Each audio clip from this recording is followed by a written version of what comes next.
Ako si Bartolome, isang kilalang manunugis ng aswang sa aming baryo. Kilala ako sa aming lugar bilang isang matapang at mahusay na tagapagtanggol ng mga tao mula sa mga aswang. Ibang baryo, sa tuwing merong aswang na gumagambala sa kanilang lugar, gumagamit ako ng isang makapangyarihang agimat para makipaglaban sa mga aswang na namana ko pa sa aking namayapang lolo na noong kapanahunan niya ay isa ring kilalang mahusay na manunugis. Ngunit ng gabing yon ay tila nawala na ang kagustuhan kong makipaglaban sa mga aswang. Nasa sementeryo ako habang nakahiga sa ibabaw ng puntod ng aking anak na si Elisa. Sa tabi ng puntod ng anak ko ay naroon naman ang puntod ng asawa kong si Helena. Noong nakaraang taon ay pinatay ng isang malakas na aswang na si Dumagit ang aking asawa, habang si Elisa ay pinatay din ni Dumagit ilang linggo pa lang ang nakakalipas. Napakawalang kwenta kong ama. Nagagawa kong protektahan at ipagtanggol ang ibang tao, pero hindi ko naprotektahan ang sarili kong anak. Patawarin mo ko, Elisa. Patawarin mo rin ako, Helena, kung hindi ko nailigtas ang aking anak. Nasa gitna ako ng aking pag-iyak nang dumating ang matalik kong kaibigan na si Densyo. Sabi ko na nga ba nandito ka lang, pare? Pare, may sumasalakay na aswang sa baryo natin. Hinanap talaga kita kasi alam kong ikaw lang ang kayang makipaglaban sa aswang na yun eh. Hindi mo ba nakikitang kinakausap ko ang aking mag-ina, Densyo? Nakikita ko naman, pare. Ano kasi, kailangan ka ng mga tao ngayon eh. Hindi na. Ayoko na makipaglaban pa sa mga aswang. Pero Bartolome, marami mamamatay kung di mo lalabanan yung aswang na yun. Hindi mo ba ako narinig?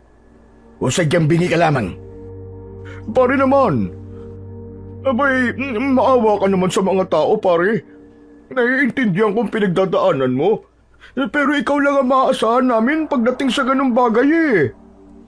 Ayoko na, Densyo. Ayoko na. Tinatapos ko na ngayong gabi ang pagiging manunugis ko. Nagagawa kong protekta ng ibang tao. Pero sarili kong asawa at anak ay hindi.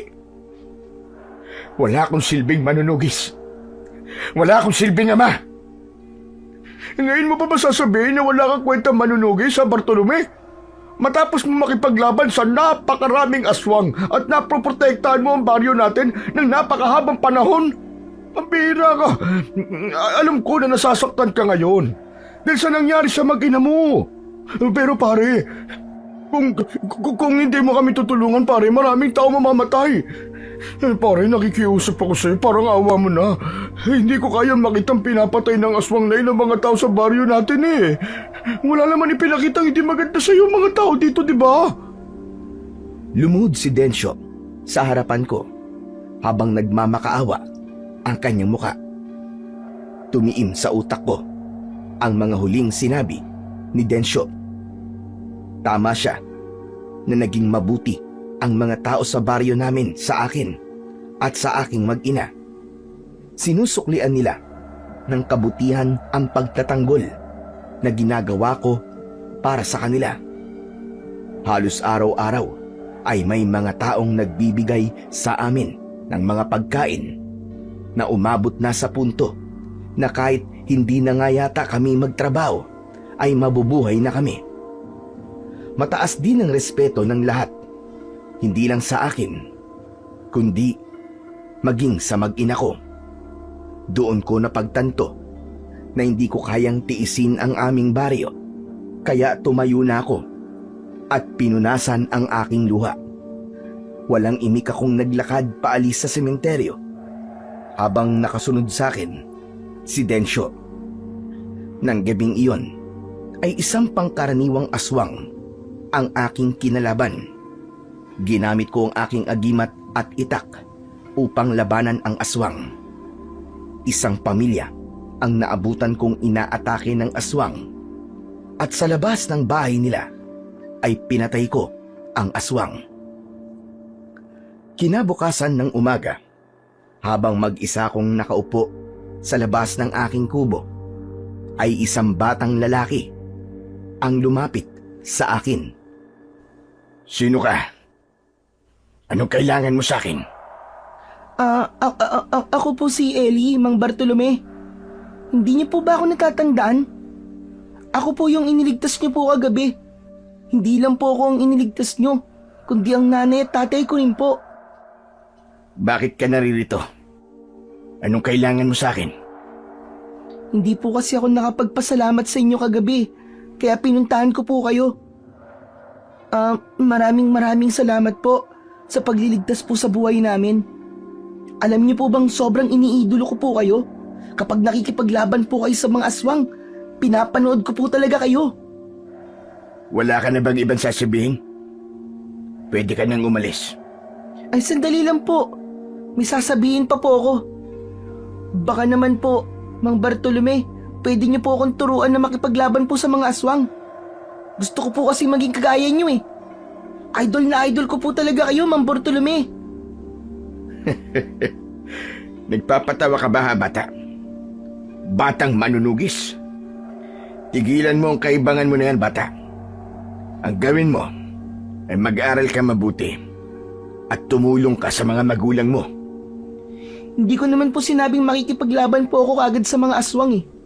Hindi po ba mas maganda na habang bata pa po ako ay sinasanay niyo na po ako? Para po paglaki ko ay kasing galing niyo na po ako. Hindi, ayoko. Huwag ka nang umasa na tuturuan kita sa aking mga nalalaman pagdating sa pakikipaglaban sa mga aswang. Masyadong mapanganib ang ganitong gawain. Kung ako sa'yo, mas pipiliin ko na mabuhay ng normal. Kapag ganitong buhay ang pinili mo, hindi lang buhay mo malalagay sa alanganin, kundi maging ang buhay ng mga mahal mo sa buhay. Bakit po? Hindi po ba normal ang buhay niyo ngayon? Masyado ka pang bata para ipaliwanag ko sa'yo. Sige na, umalis ka na. Umuwi ka na sa bahay niyo. Hindi na po ba talaga magbabago ang isip niyo, Mang Bartolome? Baka naman po pwedeng pag-isipan niyo po ulit. Pangako po, hindi po kayo mahihirapan na turuan po ako at sanayin ako. Mabilis po ako matuto, Mang Bartolome. Hindi na. Kahit na anong sabihin at gawin mo, hindi na magbabago ang desisyon ko. Tumahimik ang batang si Ellie habang diretso siyang nakatingin sa aking mga mata. Dahil sa nakaupo ako, ay mabilis niyang nahawakan ang agimat na nakasabit sa akin leeg. Agad na binawi ni Ellie ang kamay niya at bumakas sa mukha niya ang sakit. Nang tignan niya ang palad niya, ay meron dong paso. Aray ko! Aray! Bakit ang init po ng agimat niyo? Grabe! Gusto ko lang naman pong hawakan yan eh, at baka mabigyan po ako niya ng kapangyarihan gaya niyo. Dahil ako lamang ang maaaring humawak sa agimat na to. Meron itong proteksyon mula sa kahit na sino na nais itong kunin sa akin. Sinabi mo na gusto mong turuan kita na maging manunugis. Pero simpleng bagay na hindi ka dapat makialam sa gamit ko ay hindi mo pa magawa. Na hindi ka nagpaalam na gusto mong hawakan ng aking agimat. Ngayon pa lang ay nakikita ko na kagad na wala kang disiplina. Kaya lalo mo akong nakumbinse na hindi ka karapat dapat na maging kagaya ko.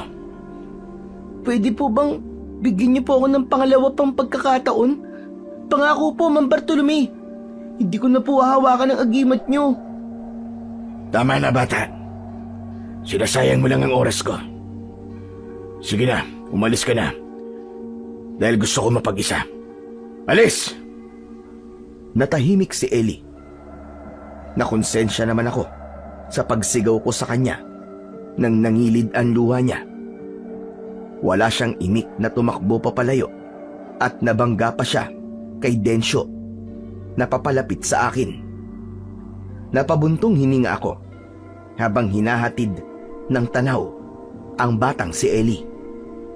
Umupo naman si Densyo sa tabi ko. Oh, pare, bakit parang umiiyak yata si Ellie? Anong ginawa mo doon sa bata? Sinigawan ko. Masyadong makulit eh.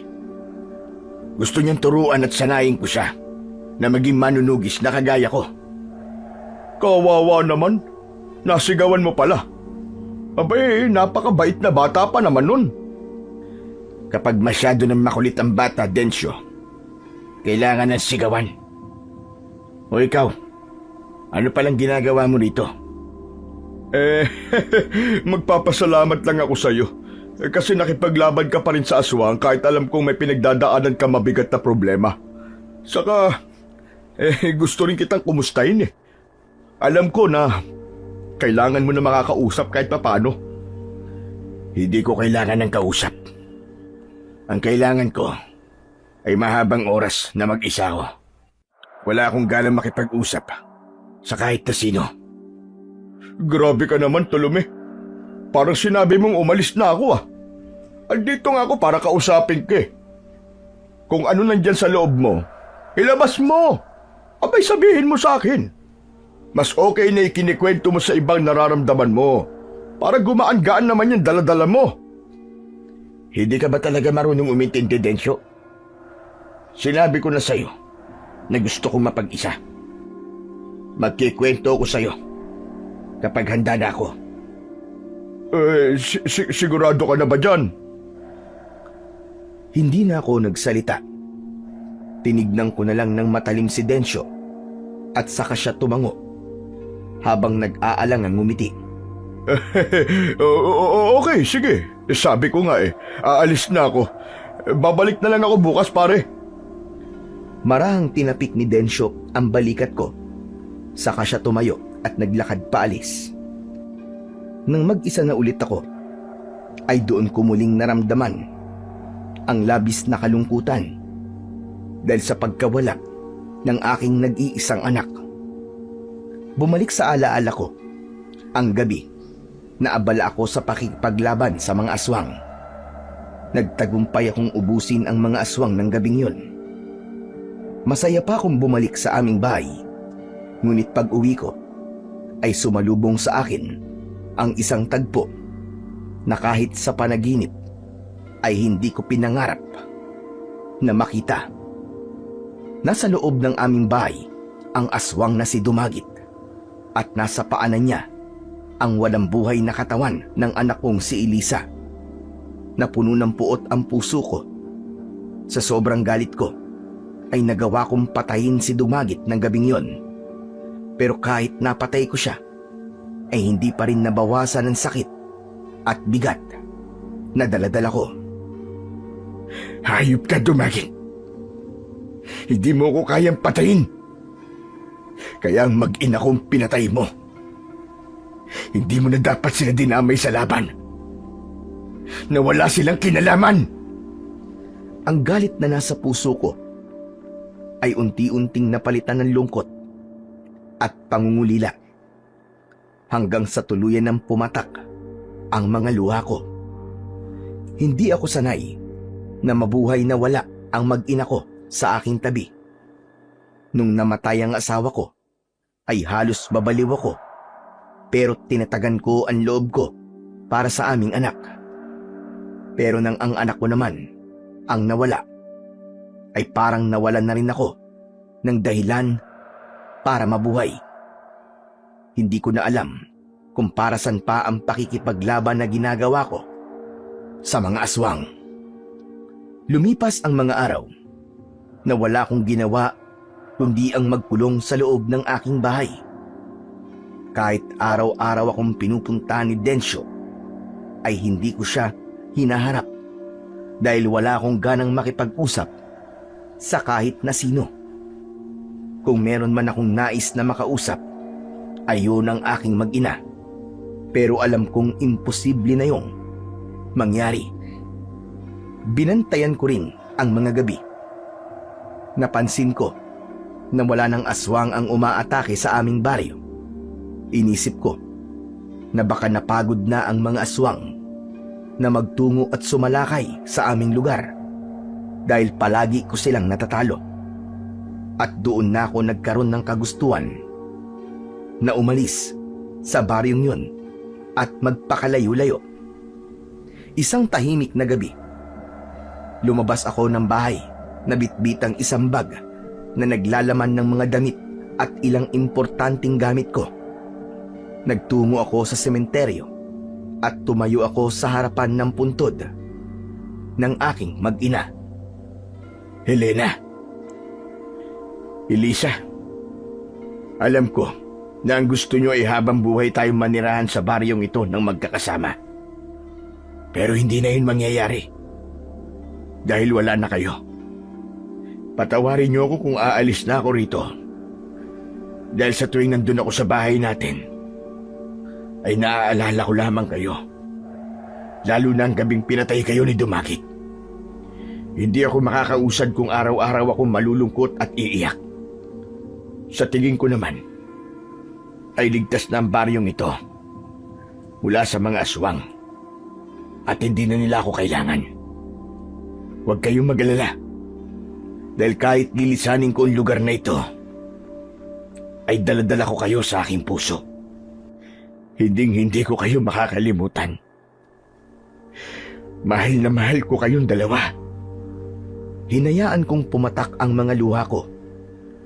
Nanatili pa ako ron ng ilang minuto bago ko nagdesisyong umalis na. Tahimik akong naglakad palabas sa aming baryo habang ang lahat ng tao ay mahimbing na natutulog. Wala silang kaalam-alam na simula bukas ay hindi na nila makikita ang manunugis na ilang taong nakipaglaban sa iba't ibang uri ng mga aswang para sa kaligtasan ng lahat.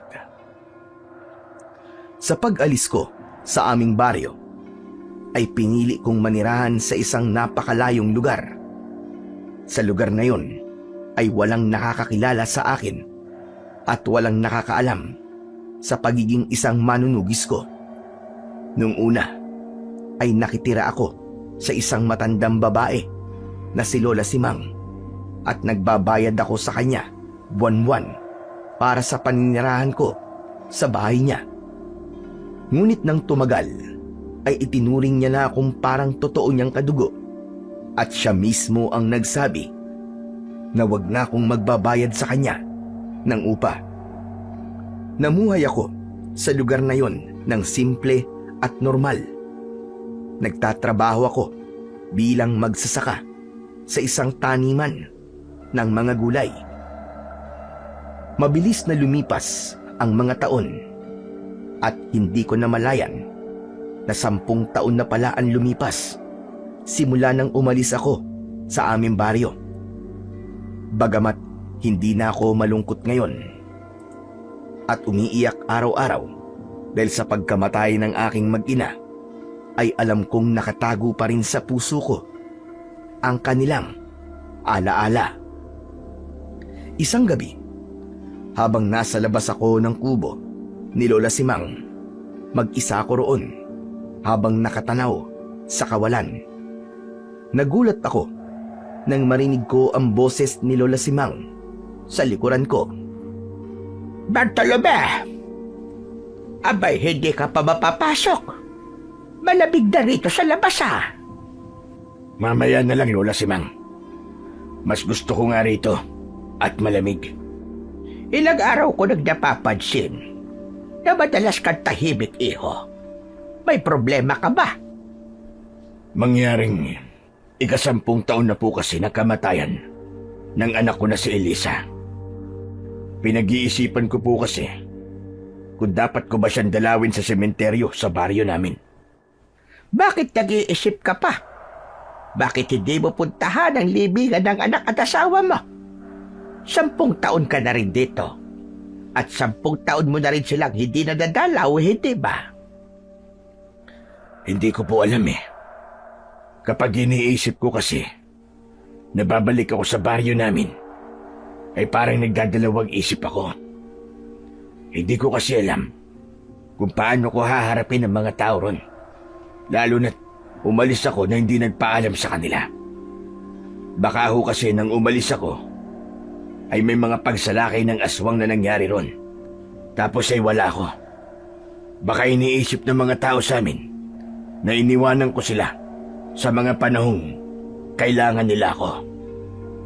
Huwag ka kasi mag-isip ng hindi maganda. Siguro naman ay maiintindihan ka nila.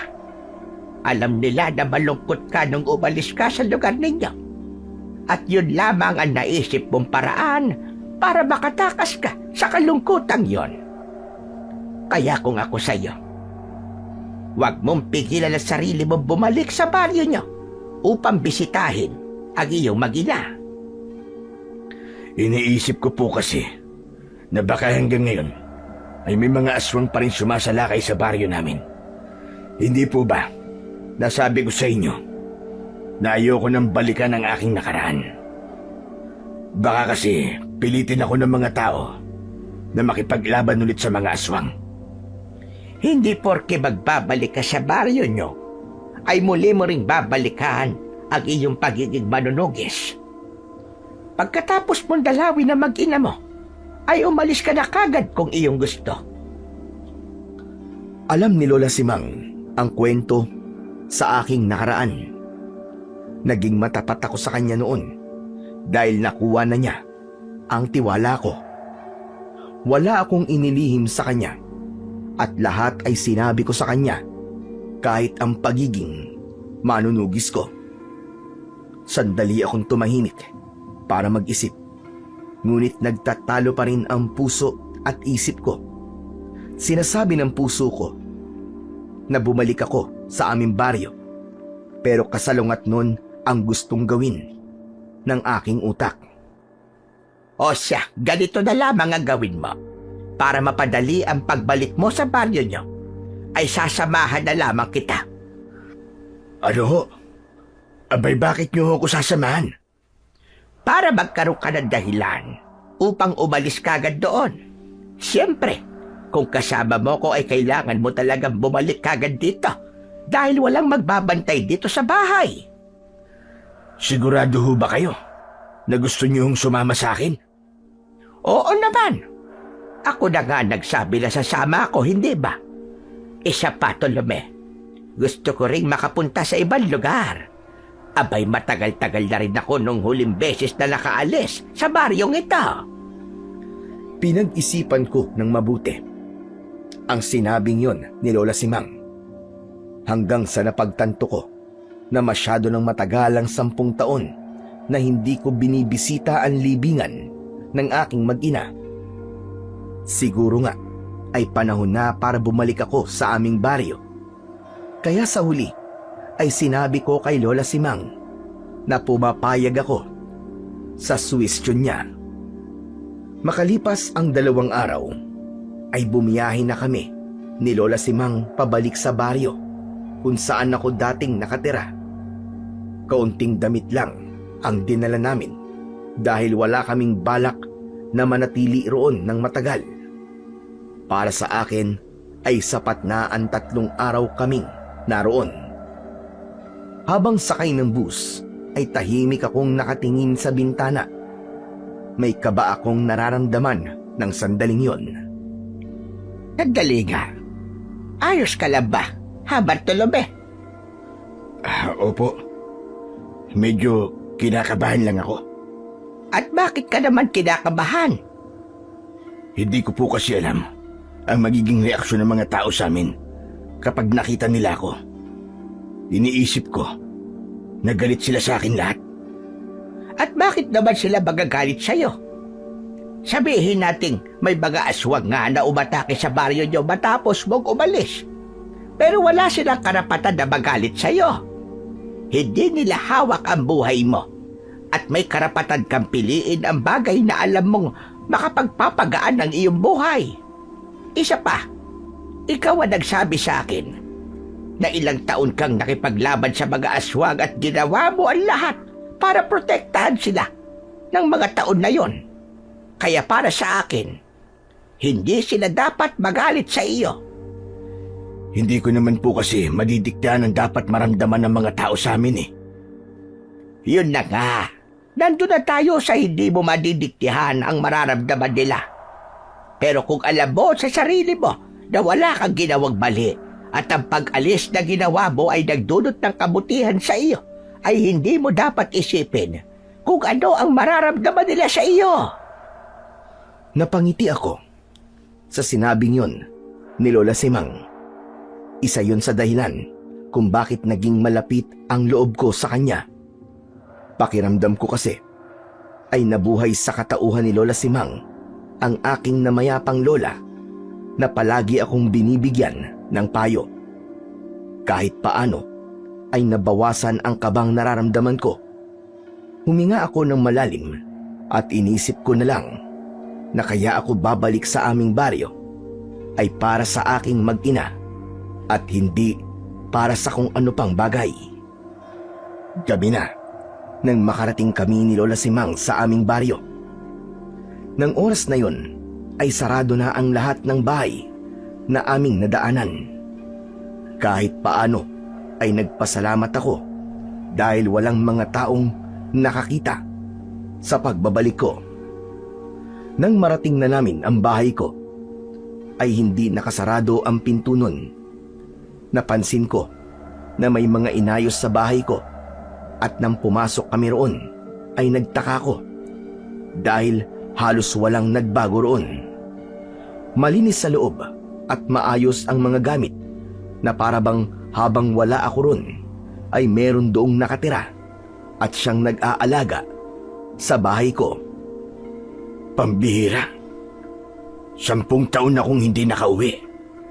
Pero bakit? Napakaayos at linis nitong bahay ko. Baka naman yung mga tao rito ang nag-aalaga rito sa bahay mo. Yan na nga rin ho ang naiisip ko. Kung ganon, ay pinapahalagahan ka pa rin ng mga tao rito sa baryo ninyo. Kasi kung hindi, wala na sana silang pakialam sa bahay mo, hindi ba? Napangiti ako sa sinabing yun ni Lola Simang. Naisip ko na wala naman pala akong dapat na ikabahala dahil kung totoo na ang mga tao sa baryo namin ang nagpanatiling maayos ng bahay ko sa loob ng 10 taon, ibig sabihin ay hindi sila galit sa akin. Dahil sa parehas kaming pagod ni Lola Simang sa napakahabang biyahe, ay natulog na muna kami. Paggising namin kinaumagahan, ay agad kaming nagtungo sa sementeryo upang dalawin ang puntod ng aking mag-ina. Habang naglalakad, ay nakita ko ang gulat sa reaksyon ng mga taong nakakita sa akin na parabang iniisip nila na pamilyar ang mukha ko sa kanila. Hindi na ako nagtaka na hindi nila kagad ako nakilala dahil tumanda na kahit paano ang itsura ko sa loob ng 10 taon. Pagdating namin sa sementeryo, ay tumayo kami ni Lola Simang sa harap ng puntod ni na Elisa at Helena. Kinausap ko sila na parabang kaharap ko silang dalawa. Ipinakilala ko rin sa kanila si Lola Simang at sinabi ko kung paano niya ako natulungan simula nang umalis ako sa aming lugar. Asawa ko? Anak? Pasensya na kayo kung ngayon lang ako nakapunta rito ha. Alam kong naiintindihan niyo ako. Pero huwag kayong mag-alala. Dahil gaya ng ipinangako ko sa inyo noon, bago ako umalis, ay hindi kayo nawala sa isip at puso ko. Araw-araw ko kayong iniisip at palagi kong ipinagdarasal na sana'y masaya kayo kung nasan man kayo ngayon. Huwag kayong mag-alala sa akin kasi kahit papano ay maayos na ang buhay ko ngayon. Miss na miss ko na kayong dalawa. Nanatili pa kami roon ni Lola Simang ng ilang minuto. Maya-maya pa ay nagdesisyon na kaming umalis para bumalik na sa bahay ko. Kumusta na ang pakiramdam mo ngayon, Bartolome? Medyo magaan na po. Pakiramdam ko po ay nakabawi na ako sa mag-ina ko mula sa 10 taon na hindi ko sila dinalaw. Sigurado ako na naiintindihan ng mag-ina mo kung bakit ngayon mo lang sila nagawang puntahan. Maya-maya pa ay nakarating na kami sa bahay ko. Nagulat ako nang makita ko si Densyo roon. Nakaupo siya sa mahabang upuan na nasa ilalim ng mayabong na puno ng mangga. Napatayo si Densyo at bakas sa mukha niya na hindi siya makapaniwala na nakita niya ako. Nagmamadaling lumapit sa akin si Densyo at niyakap niya ako ng maigpit. Maluwa-luwa siya nang humiwalay siya sa pagkakayakap sa akin. Diyos ko, akala ko nagbibiro lang yung mga tao nagsabi sa akin na bumalik ka na, pare. Kaya para makasiguro ako, pumunta kagad ako dito sa bahay mo eh. Kaya lang, wala ka nang dumating ako rito kanina. Pinuntahan ko kasi sina Elisa at Helena dun sa sementeryo. 10 taon ko na kasi silang hindi nadadalaw, Densyo. Grabe, biruin mo no, 10 taon na palang nakalipas. Ang laki na ng pinagbago mo, Bartolome. Aba, tignan mo, balbas, sarado ka na ngayon, oh. Samantalang noon ayaw na ayaw mo may balbas at bigote ka. Ikaw rin naman Ang laki na ng pinagbago mo, Densyo. Kaya nga, medyo tumanda na. Yan ang bagay na hindi natin kayang pigilan Teka, sino ba yung matandang kasama mo? Yan na ba ang bago mong asawa? Bakit naman sobrang tanda nang ipinalit mo kay Helena, pambihira ka? Hoy! Narinig ko sinabi mo na buho ka. Napakapasmado naman pala ng bunganga ng kausap mo na yan, Bartolome. Ano ka ba? Siraulo ka, Densyo. Hindi ko asawa si Lola Simang. Sa kanya ako nakatira. Doon sa baryo kung saan ako nagpunta nang umalis ako rito.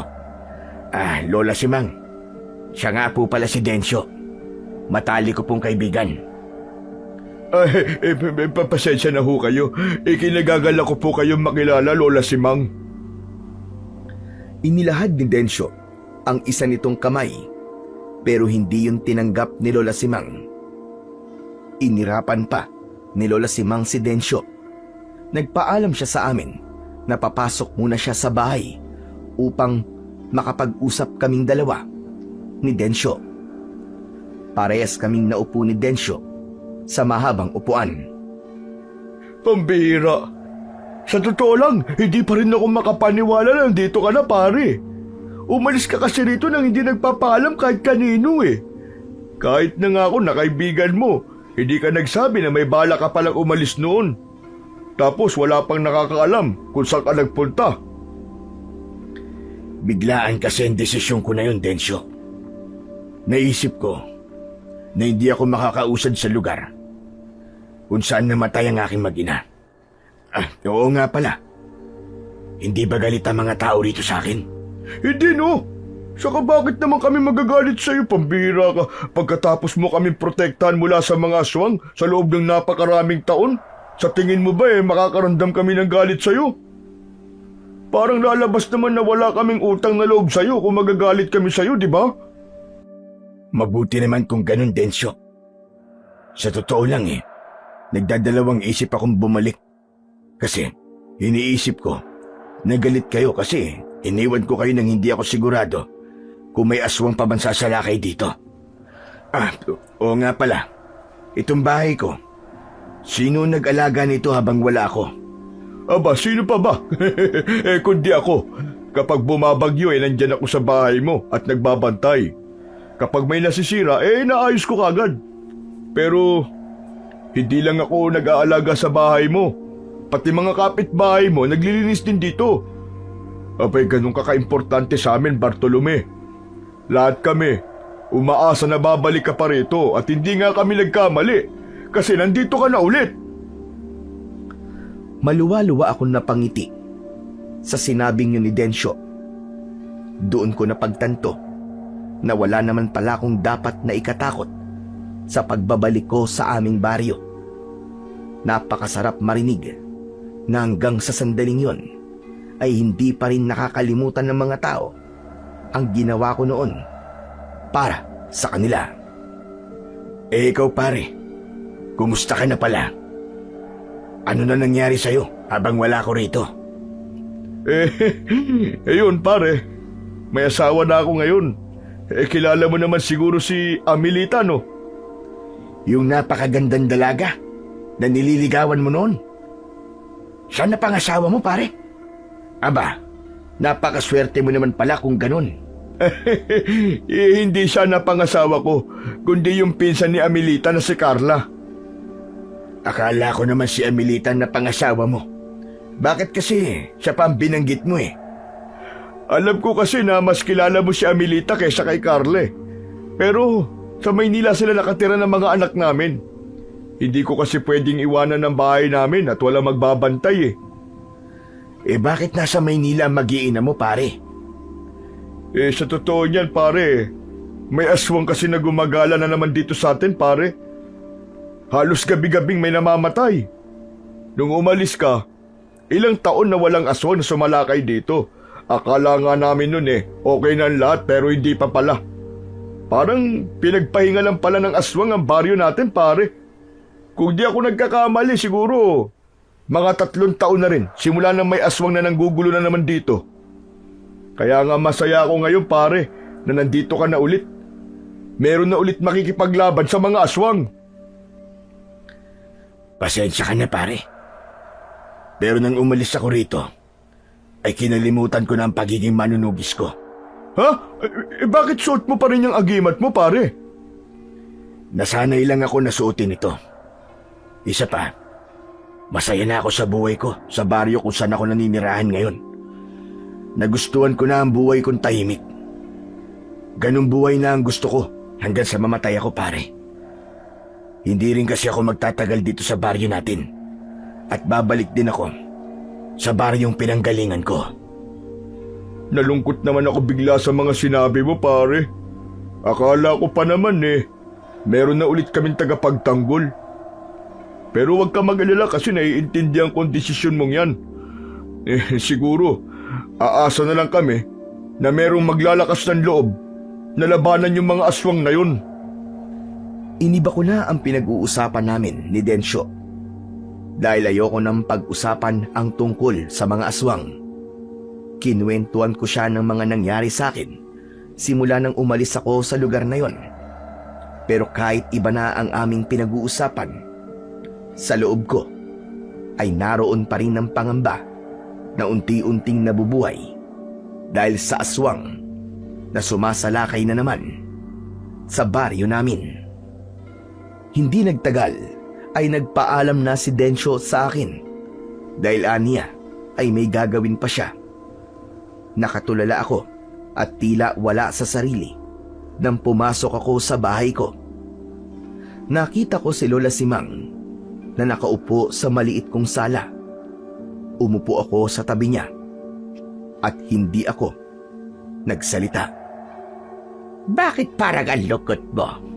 Hindi ba dapat ay masaya ka kasi nakausap mo na ang matalik mong kaibigan?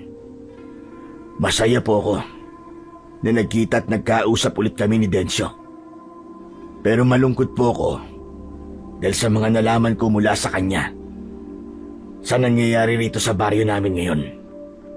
Ang sabi po niya ay may aswang na namang sumasalakay dito sa amin. Ibig ba't sabihin yan hindi ka na muna aalis dito? Babalik ka na ba sa pagiging manunugis?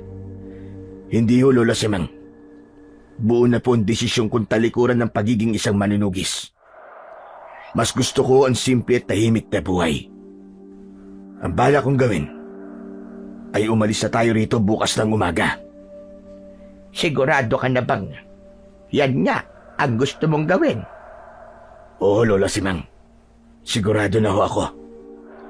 Kung yan ang desisyon mo, ay susuportahan lang kita. Kilala mo naman ako. Kung sa tingin mo ay mas makabubuti sa iyo ang isang bagay o gagawin mo, ay nakasuporta lang ako sa iyo, Tolome. Oo nga pala. Nagugutom na ako. Lalabas lang ako para bumili ng makakain. Kumuha na lang ho kayo ng pera sa wallet ko. Naroon po yun sa bag ko. Hindi na kailangan. May pera naman ako. Dito ka lang at pagbalik ko ay kakain na tayo dalawa. Nang umalis na si Lola Simang, ay nahulog ako sa malalim na pag-iisip.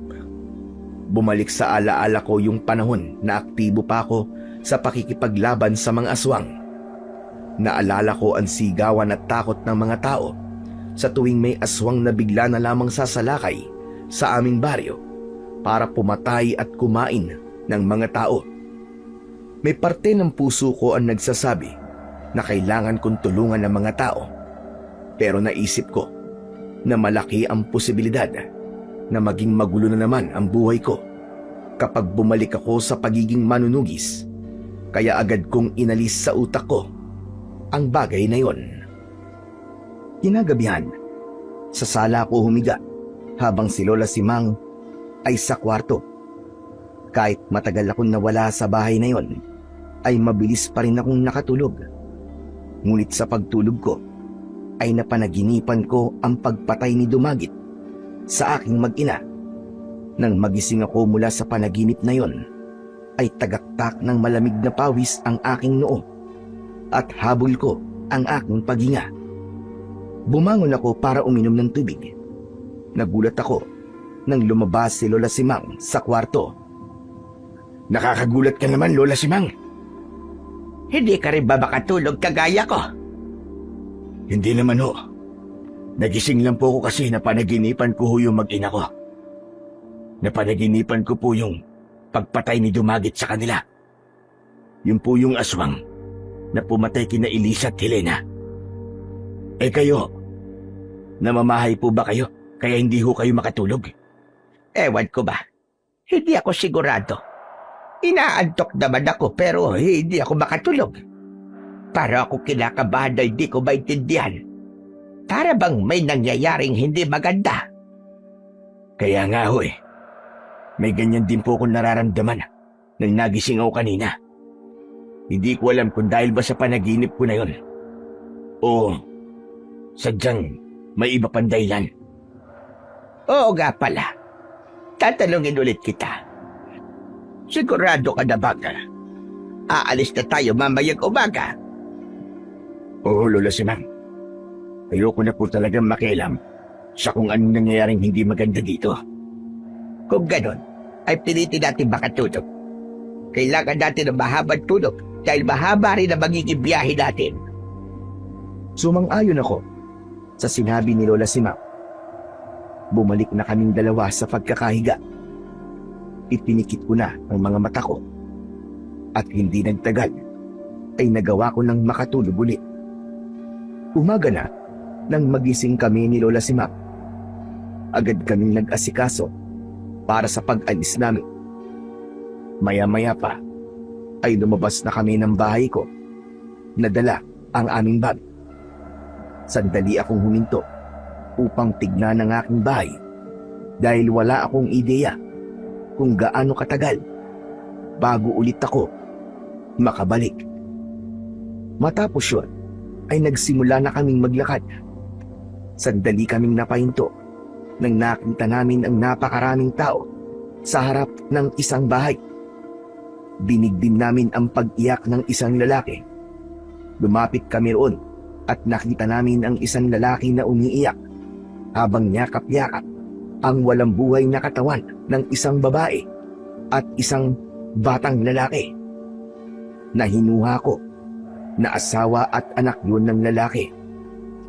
Duguan ang mga yun at puno ng sugat ang iba't ibang parte ng katawan. Anong nangyari sa kanila? Nakakaawa naman sila. Para silang pinatay ng isang mabangis na hayop. Hindi hayop, Lola Simang, ang may gawa niya sa kanila, kundi aswang. Aswang ang pumatay sa kanila. Natahimik ako habang nakatingin sa lalaking nagluluksa sa pagkamatay ng kanyang mag-ina. Bumalik sa alaala ko ang gabi na natagpuan ko ang walang buhay na katawan ni Helena at Elisa.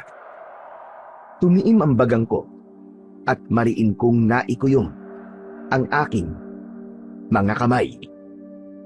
Lola, sa tingin ko, na hindi ko kayang umalis dito. Uuwi na po muna ako sa bahay. Kayo na lang po ang umalis.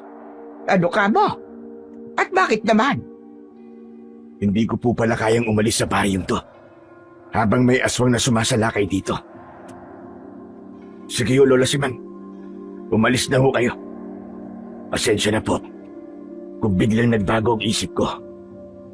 Naiintindihan kita, Tolome. Huwag kang mag-alala sa akin dahil kaya ko naman bumalik sa baryo natin na mag-isa.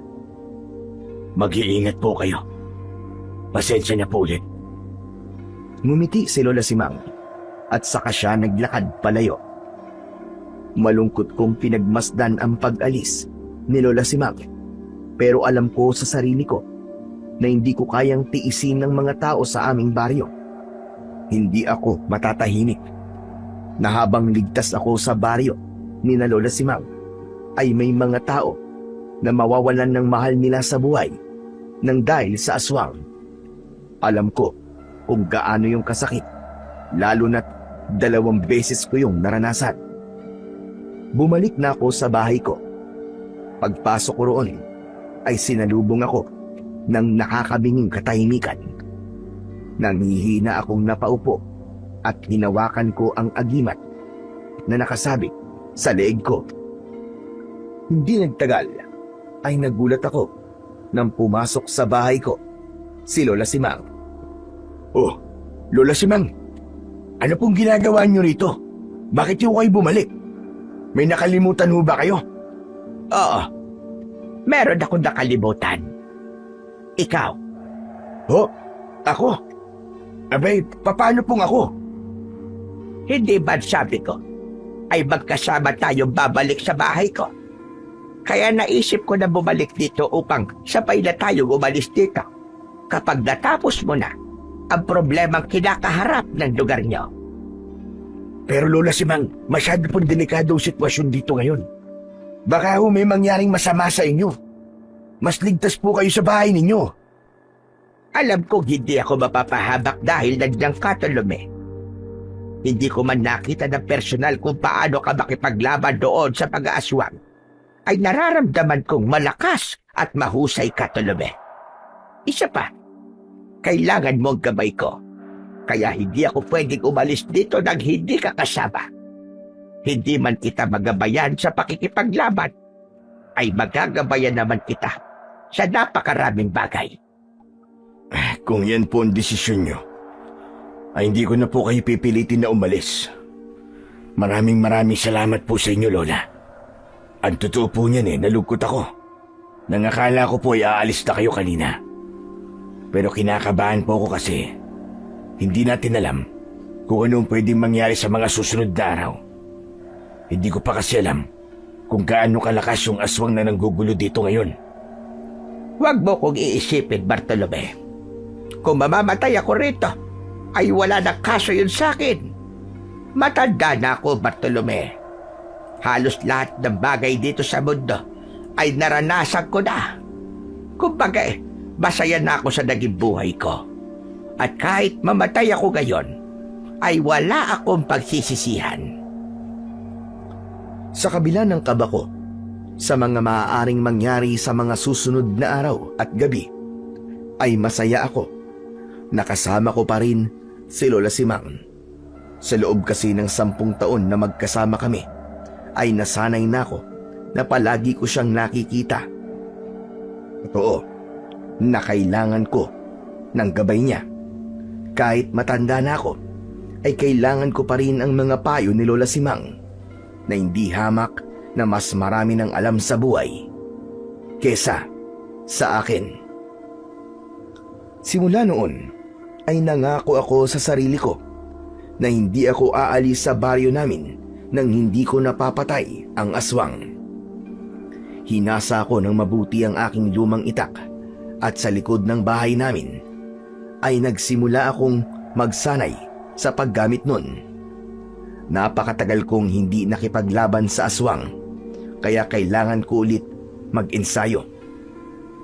Isang hapon, habang abala ako sa pagsasanay, ay napahinto ako ng isang binatilyo ang nakita kong pinapanood ako.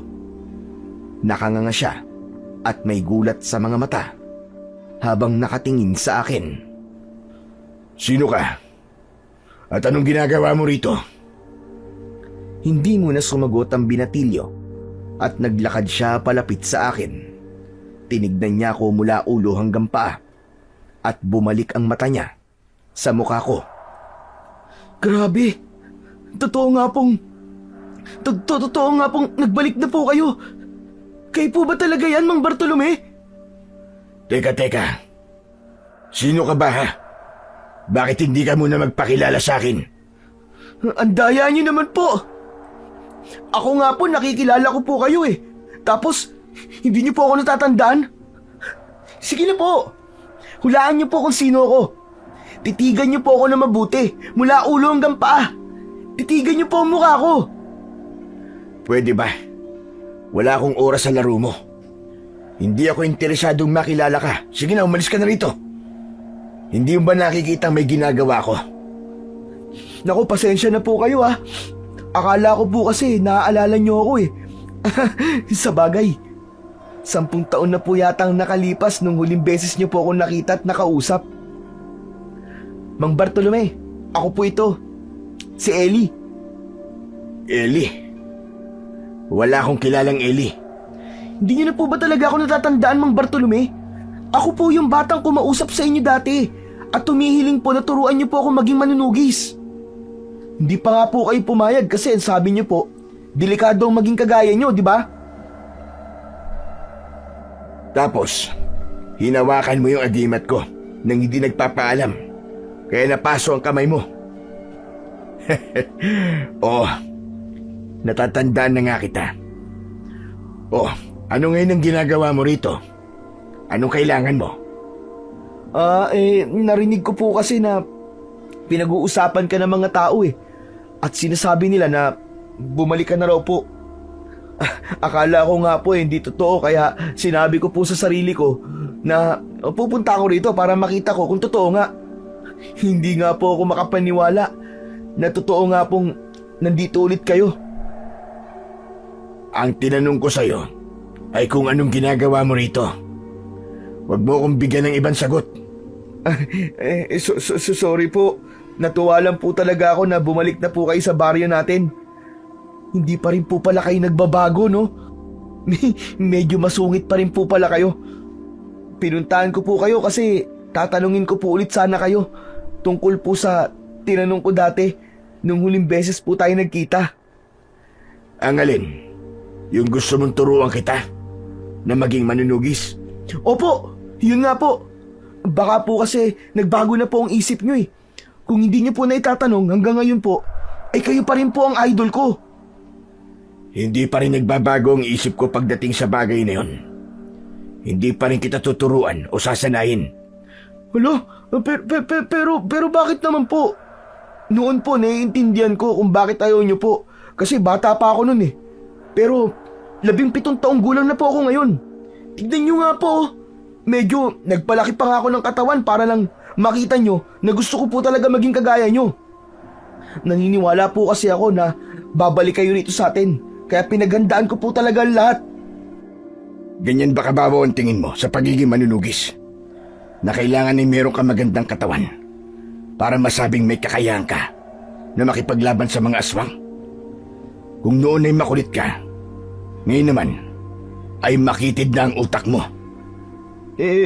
Sorry na po. Kaya nga po, kailangan niyo akong turuan at sanayin eh. Para malaman ko po yung mga kailangan kong malaman. Sige na po, Mang Bartolome. Pumayag na po kayo sa gusto ko. Hindi po ba kayo natutuwa na kahit 10 taon na po nakakalipas eh, hindi pa rin po nawala ang kagustuhan kong maging kagaya niyo? Nagkamali pala ako. Hanggang ngayon pala, ay makulit ka pa rin. Hindi ka ba marunong makaintindi?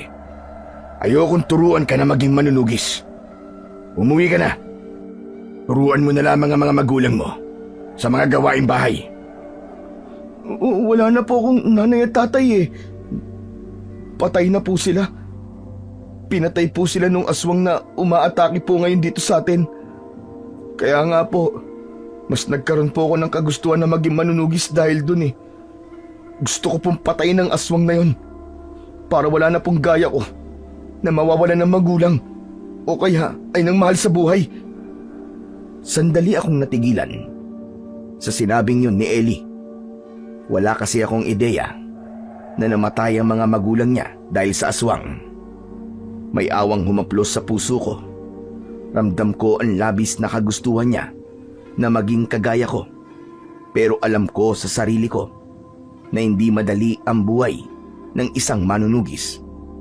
Naranasan ko na yun at ayokong maranasan yun ng kahit na sino dahil hindi biro ang sakit at hirap na pinagdadaanan ko, lalo na nang pinatay ni Dumagit, ang aking mag-ina. Ikinalulungkot ko ang pagkamatay ng mga magulang mo. Pero hindi pa rin yan mababago ang desisyon ko, Ellie. Mas makakabuti na gawin mo na lang ang lahat para maging ligtas ka kapag may aswang na sumalakay dahil malaking tulong na yun para sa akin. Hayaan mo na lang sa akin ang pakikipaglaban sa aswang at nangangako ko sa'yo na gagawin ko ang lahat para mapatay siya. Pero, Mang Bartolome, Tama na. Huwag ka nang makulit, Ellie. Sige na. Umalis ka na dahil nakakaabala ka na sa ginagawa ko. Bumagsak ang balikat ni Ellie at kita ko sa mukha niya ang pagkabigo. Tumalikod na siya at naglakad palayo. Isang malalim na paghinga ang pinakawalan ko dahil naalala ko kay Ellie nung bata pa ako at pinilit ko ang aking lolo na sanayin niya ako na maging isang manunugis. Hindi rin pumayag noon ang lolo ko. Sinabi niya na normal na buhay ang gusto niya para sa akin. Pero hindi ako sumuko. Hanggang sa nagsanay ako mag-isa. Sa edad kong 10 taon, ay nagawa ko ng makapatay ng isang aswang. At doon na nakita ng lolo ko ang potensyal ko na maging isang manunugis. Doon na rin siya nagdesisyon na turuan at sanayin ako sa pakikipaglaban sa mga aswang. Kinagabihan, nagluto si Lola Simang ng paborito kong tinolang manok. Aniya ay kailangan ko ng masarap na ulam dahil maghapon akong nagsanay. Kumusta naman ang luto ko? Nagustuhan mo ba? Aba, oo naman ho. Wala naman po kayong niluto na hindi ko nagustuhan eh. Para sa akin, kayo po ang pinakamagaling na magluto sa buong mundo. Sos! Nambola ka pa. At teka, maibaga ko. Sino pala yung binatil yung kausap mo kanina? Si Ellie ho yun. Isa ang pamilya niya sa iniligtas ko nun sa aswang. Bata pa ho siya nun. Pasensya na. Pero narinig ko kasi ang pinag-uusapan nyo dahil nandito ako sa loob ng bahay. Tama ba ang pagkakarinig ko? Na gusto ng binatilyong yon na maging kagaya mo? Oo. Kahit nung bata pa ho siya, ay pangarap na niyang maging kagaya ko. Hindi ko akalain na hanggang ngayon pala gusto pa rin niyang maging manunugis. Humiling ho siya sa akin, nasanayin at turuan ko siya. At hindi ka pumayag? Ganun na nga ho. Bakit hindi? Alam mo, naramdaman ko sa mga sinabi ni Ellie na seryoso siya na maging isang manunugis kagaya mo. Nasa kanya talaga yung matinding kagustuhan na maging kagaya mo, Bartolome. Naramdaman ko rin naman ho yun sa kanya. Pero ayoko pong magaya ang buhay niya sa buhay ko. Na hanggang nakikipaglaban sa mga aswang, ay hindi mawala-wala ang kaba para sa buhay niya at sa mga mahal niya sa buhay. Pero ang nangyari sa'yo ay maaaring hindi mangyari sa kanya. Hindi porke magiging manunugis siya ay magiging magkaparehas sa inyong kapalaran. Bakit hindi mo muna siya bigyan ng isang pagkakataon na patunayan ang kanyang sarili? Ayaw mo ba nun? Kapag naging mahusay ding manunugis si Ellie, ay magiging kampante ka na. Kahit wala ka rito sa baryo nyo. Ibig sabihin, ay may iba nang makikipaglaban sa mga aswang. Kahit ikaw ay nasa malayo. Naisip ko rin naman ho yan. Malaking bagay para sa akin kung hindi lang ako manunugis dito sa aming lugar. Pero hindi ko talaga nararamdaman na si Ellie ang susunod sa yapak ko. Matigas ang ulo niya. At kahit nung bata pa siya, ay alam ko nang hindi siya marunong sumunod sa sinasabi ng mas nakatatanda sa kanya. Kaya nga mas makabubuti kung tuturuan mo siya para malaman niya ang mga dapat niyang malaman at kung ano ang tama't mali. May determinasyon na siya at paggabay mo lang ang kulang sa kanya. Ngunit, hindi ko talaga siya kayang turuan, Lola Simang. Yun na talaga ang desisyon ko. At hindi na ho yun magbabago. O sige, kung yan ang gusto mong gawin ay hindi na kita pipilitin. Sinasabi ko lang naman kung ano ang nakikita ko na tamang gawin mo. Ipinagpatuloy ko ang aking pagkain. Pero sa likod ng isip ko ay naroon si Ellie. Naalala ko ang nagmamakaawa niyang muka habang sinasabi niya na sanayin ko siya. Alam kong determinado siyang matuto, ngunit ayokong magaya ang buhay niya sa buhay ko. Nang mga sumunod na gabi, ay nagsimula na akong magbantay sa aming baryo, gaya ng ginagawa ko noon. Dala ko ang aking itak na palaging bagong hasa at suot ko ang aking agimat. Sa unang 3 gabi, ay naging mapayapa ang lahat. Hindi umatake ang aswang at hindi ko rin siya naramdaman. Nagkaroon ako ng hinala na alam ng aswang na naroon ako, kaya tila tinatansya niya ang kanyang magiging sunod na hakbang. Nang dahil doon, ay hindi ako naging kampante. Ngunit sa ika-4 na gabi ng aking pagbabantay, ay doon ko na nakaharap ang aswang. Madaling araw na at naglalakad ako pabalik sa bahay. Naisip ko kasi na hindi nasasalakay ang aswang ng ganong oras. Hanggang sa may narinig akong malakas na pagsigaw sa hindi kalayuan. Sinundan ko ang sigaw at dinala ako ng mga pako sa isang kubo na nakabukas ang pinto. Pagpasok ko roon ay nakita ko ang isang aswang na nilalapa ang isang matandang lalaki. Wala nang buhay ang matandang lalaki at sandali ako nanlumo dahil nahuli ako ng dating. Sa pagtatama ng mga mata namin ng aswang, ay gumapang ang matinding kilabot sa aking katawan. Nakakalokong ngumiti ang aswang. Dumagit! Buhay ka? Bakit parang gulat na gulat ka? Inakala mo ba na napatay mo ko? Paanong nabuhay ka? Sigurado kong pinatay na kitang hayop ka. Ako pa mismo ang sumunog sa katawan mo. Nakalimutan mo na yata na may kaalaman ako sa itim na kapangyarihan, Bartolome. Bago mo pa ako tuluyang mapatay doon, ay nilisan na ng aking kaluluwa ang aking katawan. Nagpagala-gala ako hanggang sa dumating na ang takdang panahon na maaari akong gumamit ng katawan ng ibang tao para muli akong mabuhay. Walang hiya kang demonyo ka. Talagang gagawa at gagawa ka ng paraan para may pagpatuloy mo ang iyong kasamaan. At kaninong katawan naman ang ginagamit mo? Kailangan mo pa bang malaman kung kanino? Ang mahalaga ay buhay na akong muli. Napakatagal na panahon akong nagtiis. Ngayong buhay na akong muli, ay hindi na ako papayag na mapapatay mo ulit ako. At sa pagkakataong ito, sisiguraduhin kong magsisisi ka na bumalik ka pa sa baryong ito dahil ikaw naman ang mamamatay at hindi ako. Biglang sumugod si Dumagit habang nakaumang ang matutulis niyang mga kuko. Nakakakilabot ang mapupula niyang mga mata na nanlilisik. Naramdaman ko ang labis niyang galit para sa akin. Tatagain ko sana si Dumagit, pero mabilis niya akong nakalmot sa dibdib. Napasigaw ako sa kirot. Malakas akong itinulak ni Dumagit na naging sanhi para matumba ako sa lupa. Hindi pa ito ang tamang oras para patayin kita, Bartolome. Gusto mo na kitang paglaruan.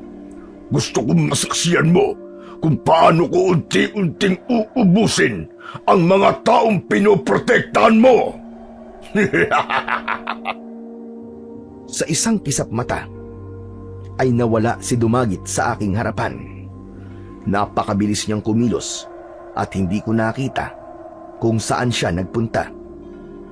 Tumayo ako at iginala ko ang mga mata ko sa paligid sa pag-asang makikita ko pa ang aswang na si Dumagit. Dumagit! Dumagit, bumalik ka rito! Huwag kang duwag! Ngayon na natin tapusin to! Dumagit! Ngunit sa kabila ng pagsigaw ko na yun, ay hindi na bumalik si Dumagit. Hindi ko na naramdaman ang presensya niya, kaya nahinuha ko na nakalayo na siya. Wala na akong nagawa, kundi ang tuluyang umuwi. Kahit ang gusto ko ay labanan na si Dumagit ng oras na yon. Pagdating ko sa bahay, ay sinalubong ako ng nag-aalalang si Lola Simang. Nataranta siya nang makita niya ang malalim na sugat ko sa dibdib. Agad niya akong pinaupo at naghanda siya ng panlinis ng sugat at siya mismo ang naglinis at gumamot sa sugat ko. Pambihira! Ano ba nangyari? Bakit nagkaroon ka ng ganitong sugat? Nakaharap mo na ba yung aswang? Oo, Lola Simang. At alam kong magugulat ho kayo kung sino ho ang aswang na nakaharap ko. Abay, sino? Si Dumagit ho. Sandali nga. Hindi ba yun yung aswang na pumatay sa mag-ina mo? Ang akala ko ba, matagal mo na siyang napatay. Yun nga din ho ang akala ko. Ang akala ko, matapos ko siyang mapatay dati, ay tapos na ang problema namin sa kanya. Pero hindi pa pala. Masyado kong minaliit ang hayop na Dumagit na yun. At hindi ko naisip na may kakayahan pala siyang gumamit ng itim na kapangyarihan. Ano ba talaga nangyari? Paano muling nabuhay si Dumagit? Ang dami mo pa kasing paligoy-ligoy. Sabihin mo na sa akin, Bartolome. Sinabi sa akin ni Dumagit na bago ko sa tuluyang mapatay nun, ay nilisan daw ng kaluluwa niyang kanyang katawan. At kailangan niyang maghintay ng ilang taon upang magkaroon siya ng kakayahan na sumapi naman sa katawan ng isang tao at gamitin yun bilang bago niyang katawan. Kung kaninong katawan ang ginamit niya, ay wala ho kong ideya. Maaaring nandito lang sa baryo ito ang taong yun at wala siyang kaalam-alam na ginagamit siya ni Dumagit sa kasamaan. Bagin langit. Hindi ko akalain na may mga aswang na may ganyang kakayahan. Ang akala ko ay pumapatay at kumakain lang ng tao, mga aswang. Meron po talagang gaya ni Dumagit na may iba pang kakayahan. Sila yung klase ng aswang na ubod ng sama at walang ibang gusto kundi ang magasik ng kamatayan sa mga tao. Kaya kailangan ko po malaman kung kaninong katawan ang ginagamit ni Dumagit. Mas magiging madali para sa akin na matalo siya kung malalaman ko yun. At paano mo naman yun gagawin? Hihingi po ako ng tulong sa aking agimat. Marami po itong kayang gawin. Diyos ko, ang buong akala ko talaga ay isang normal na aswang lang ang kakaharapin mo. Pero sana'y magtagumpay ka, Bartolome.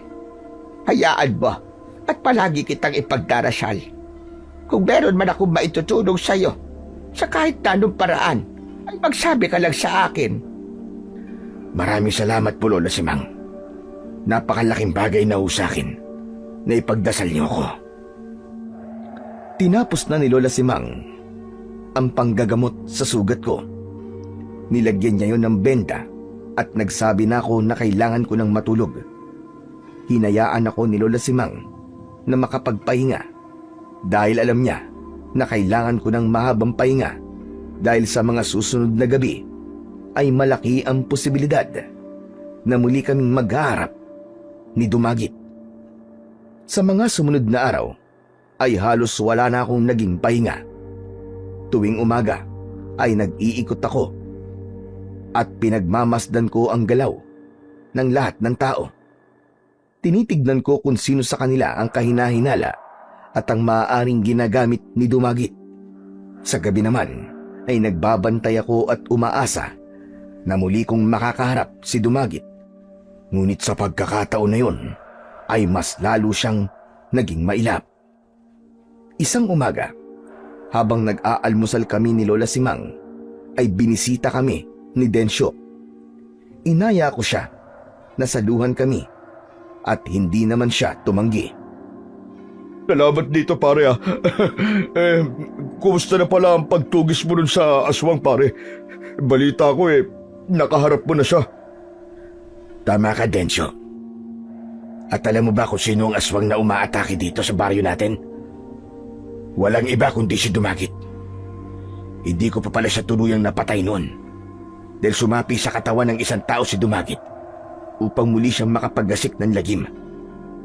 Anak nang, kaya naman pala pamiyar ang paraan niya ng pagpatay sa mga naging biktima ng aswang dito sa baryo natin eh. Talagang gumawa pa siya ng paraan para makabalik. Anak ng peste naman talaga, oo. Kaya kailangan natin maging maingat. Personal ang galit ni Dumagit sa baryo natin dahil inubos ko nun ang mga alagad niya. Ganun din ang gagawin niya sa ating lahat. Uubusin niya tayo ng paunti-unti. Kaya kailangan kong malaman kung kaninong katawan ang ginagamit niya. Kailangan ko lang maghintay ng pagbilog ng buwan upang maritwalan ko ang aking agimat para magamit ko na to sa paghahanap sa taong yun. Sa pagkakaalam ko, ay sa susunod na linggo pa ang pagbilog ng buwan.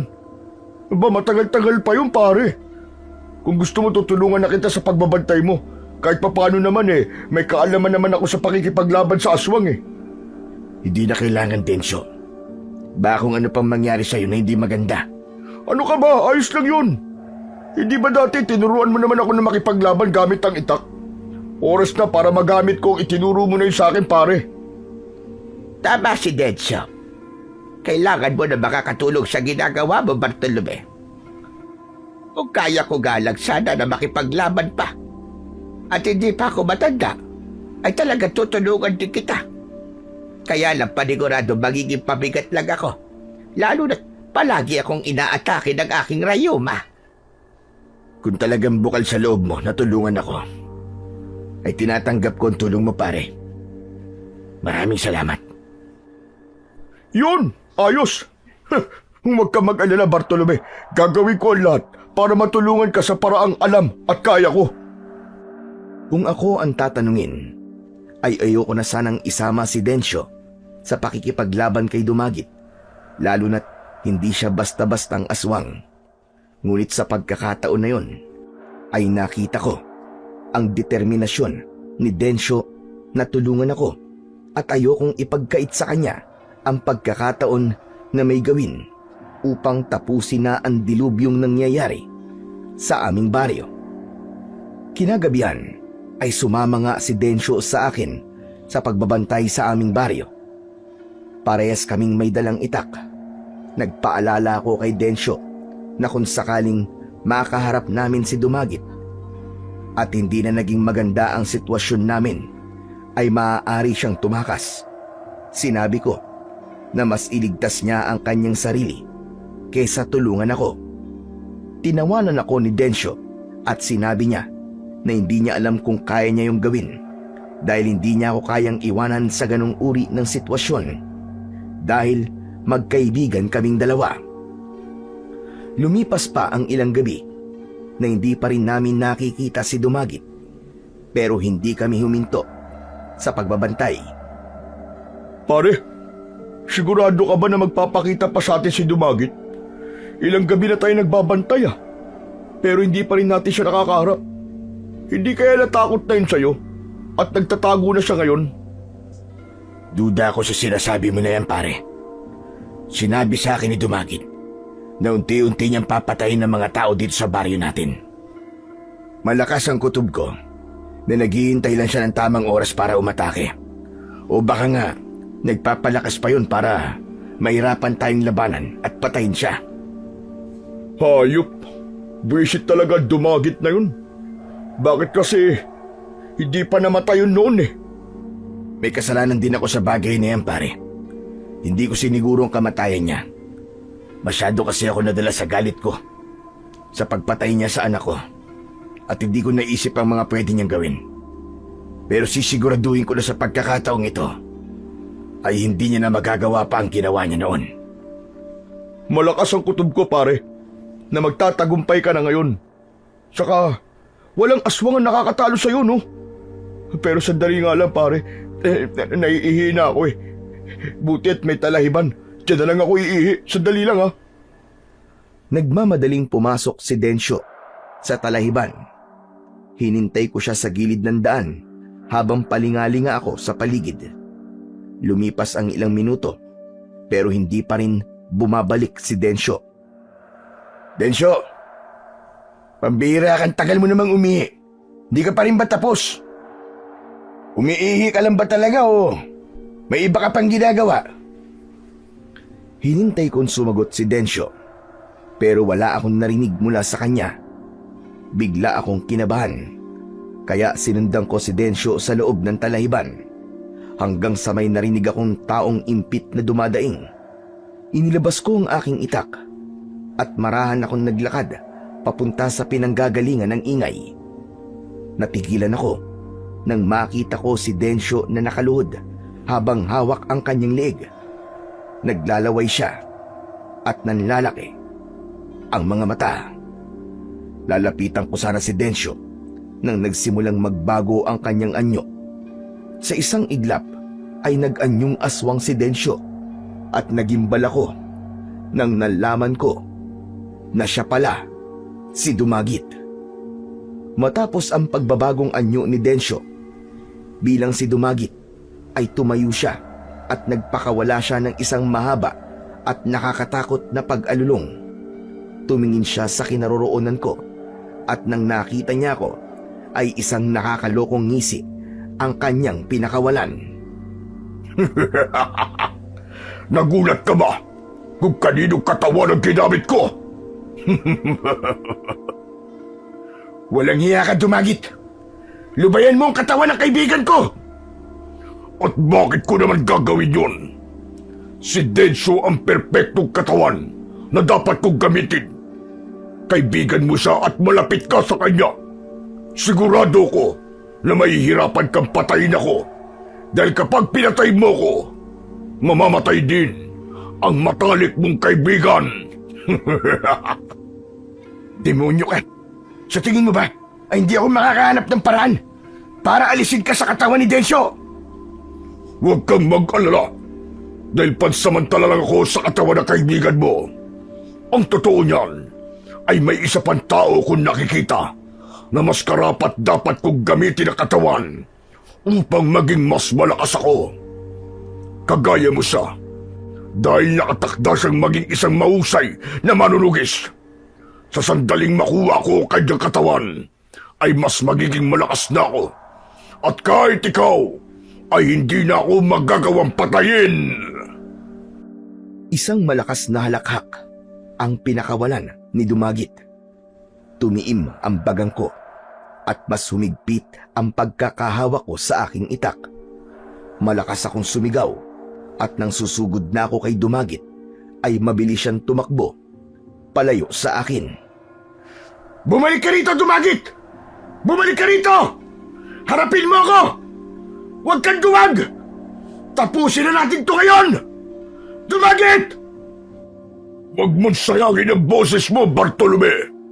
Hindi pa ito ang tamang oras para sa muling pag-aarap natin! Kailangan ko munang pumatay ng maraming tao dahil nagugutom na ako! Sinundan ko si Dumagit sa gitna ng malawak na talahiban. Sa sobrang bilis niyang gumalaw, ay agad siyang nawala sa paningin ko hanggang sa hindi ko na alam kung saan siya lumusot. Nakatulala ako nang umuwi ako sa bahay. Pagkakita sa akin ni Lola Simang ay agad niya akong inabutan ng isang baso ng tubig. Bartolome, kumusta ang pagbabantay niyo ngayong gabi? Aba, teka, si Densyo pala. Bakit hindi mo siya kasama? Saan siya nagpunta? Lola, alam ko na ho kung kaninong katawan ang ginagamit ni Dumagit. Talaga ba? Abay, kaninong katawan ang ginagamit niya? Sabihin mo sa akin. Hindi ho kayo maniniwala. Kay Densyo. Nasa katawan ni Densyo ang kaluluwa ni Dumagit. Nakita mismo ng aking mga mata nang nagbago ng anyo si Densyo at naging si Dumagit siya. Diyos ko, baka maging langit.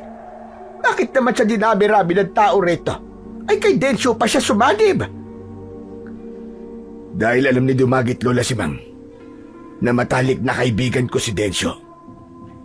Hindi ko pwedeng saktan o patayin si Dumagit. Dahil kapag ginawa ko yun, ay masasaktan at mamamatay din ang kaibigan ko. Pinapurak ng lintik ang Dumagit na yan. Tuso rin pala ang aswang na yon. Magaling siya mag-isip ng paraan para hindi mo siya matalo. Tama ho kayo, Lola Simang.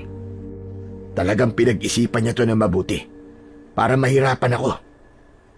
Pero meron pa ho kung isang ikinakabahala.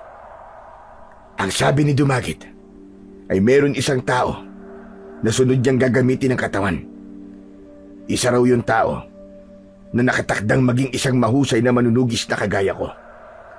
Kapag sumapi na si Dumagit sa taong yun, ay mas lalo kong mahihirapan na talunin siya. At baka daw, yun na maging dahilan ng tuluyang pagbagsak ng aming baryo. Pero hindi ako papayag na magtagumpay siya, Lola Simang. Gagawin ko ang lahat para matapos ng kanyang kasamaan. Naniniwala ko na nasa panig dati ng Diyos at hindi niya tayo pababayaan. Tama yan, Bartolome. Tatagan mo palagi ang loob mo. At huwag mong kakalimutan ang palaging tumawag sa nasa itaas. Nahulog ako sa malalim na pag-iisip. Inisa-isa ko sa utak ko kung sino ang taong tinutukoy ni Dumagit na sunod nitong sasapian. Inisip ko ang mga tao sa baryo namin na maaaring sumunod sa yapak ko, pero bigo akong malaman kung sino ang taong tinutukoy ni Dumagit. Pagsapit ng umaga, saktong katatapos lang naming mag-almusal ni Lola Simang nang dumating si Densyo. Sa itsura niya ay ramdam ko na wala siyang kaalam-alam na nasa loob ng kanyang katawan ang kaluluwa ni Dumagit. Magkakaharap kaming naupo sa may sala para makapag-usap. Uy pare, ano palang nangyari kagabi? Nung nagpunta kasi ako sa Talahiban para umihi, wala na akong naalala. Nagising na lang ako, nasa loob na ako ng bahay ko. Hindi ko agad nagawang sagutin ang tanong na yun ni Densyo at makahulugan kaming nagkatitigan ni Lola Simang. Nang tumango si Lola Simang ay alam ko ang ibig niyang sabihin at yun ay ang sabihin na kay Densyo ang buong katotohanan. Densyo pare, alam ko nakakagulat ang sasabihin ko sa'yo. Kaya sana ay tatagan mo ang kalooban mo. Teka, sandali pare. Ano ba sasabihin mo? parang kinakalbahan naman yata ako dyan. Hindi ba pare, nakasapi sa katawan ng isang tao ang kaluluwa ni Dumagit? Ang totoo niyan pare, nasa loob ng katawan mo si Dumagit. Wala kang naaalala sa tuwing nagiging aswang ka, kaya hindi mo alam. Sandali pare, joke lang ba yan? Pare, baka naman pwede mong sabihin na nagbibiro ka lang. Pare, hindi magandang biro yan pare ha. Sana nga pare, nagbibiro lang ako. Pero yun talaga ang katotohanan. Ikaw ang pinili ni Dumagit na gamitin dahil alam niyang hindi kita kayang saktan. Kagabi, nung nagpunta ka sa Talahiban, ay nakita ko na nag-iba ka ng anyo at naging si Dumagit ka. Sandaling natigilan si Densyo. Unti-unting bumakas ang takot at pagkabahala sa kanyang muka. Pare, sabihin mo, may paraan pa ba para maalis si Dumagit sa katawan ko? Ang naisip ko ay gamitin ang aking agimat para maging permanenteng kulungan ni Dumagit. Nang sa gayon, ay hindi niya na magagawang sumapi sa ibang tao. Pero magagawa ko lamang yon kapag lumabas na si Dumagit sa katawan mo. Kung ganun pare, kailangan na natin mapalabas si Dumagit sa loob ko. Alam mo ba kung paano gagawin yun? Hindi pare. Sa tingin ko, lalabas lang si Dumagit sa katawan mo kapag nakita niya na yung sinasabi niya sa akin na taong karapat-dapat na sapian niya. Ang sabi niya kasi ay may isang tao daw dito sa baryo natin na susunod sa yapak ko bilang isang manunugis. At ang katawan ng taong yun ang talagang nais niyang gamitin para magkaroon siya ng katawan. Ang problema lang ay hindi ko alam kung sinong taong yun. Hindi ko akalain na nasa loob pala ng katawan ko si Dumagit pare. Kaya pala madalas na tuwing gabi ay wala akong naalala. Wala akong kaalam-alam na ginagamit na pala ni Dumagit ang katawan ko pare. Huwag ka mag-alala, Densyo. Dahil gagawa tayo ng paraan para maresolba natin to. Ang kailangan ko lang gawin ay hanapin ang tinutukoy ni Dumagit.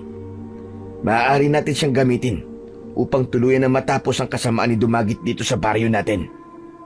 Malaki ang tiwala ko sa'yo pare. Kung ano man ang plano mo, ay handa akong makipagtulungan. Basta sabihin mo lang sa akin kung ano ang mga dapat kong gawin. Sa ngayon pare, mas makabubuti kung dito ka na muna sa bahay ko para mabantayan ka namin ni Lola Simang. Mahirap kasi kung wala magbabantay sa'yo lalo na't hindi natin alam kung kailan muling gagamitin ni Dumagit ang katawan mo. Yan ay para rin maiwasan na makapambiktima ng tao si Dumagit. Walang problema sa akin yan pare. Gaya ng sinabi ko, handa akong makipagtulungan sa inyo. Pero pare, kung dumating tayo sa punto na kailangan mo akong patayin, ay huwag ka magdadalawang isip na patayin ako pare.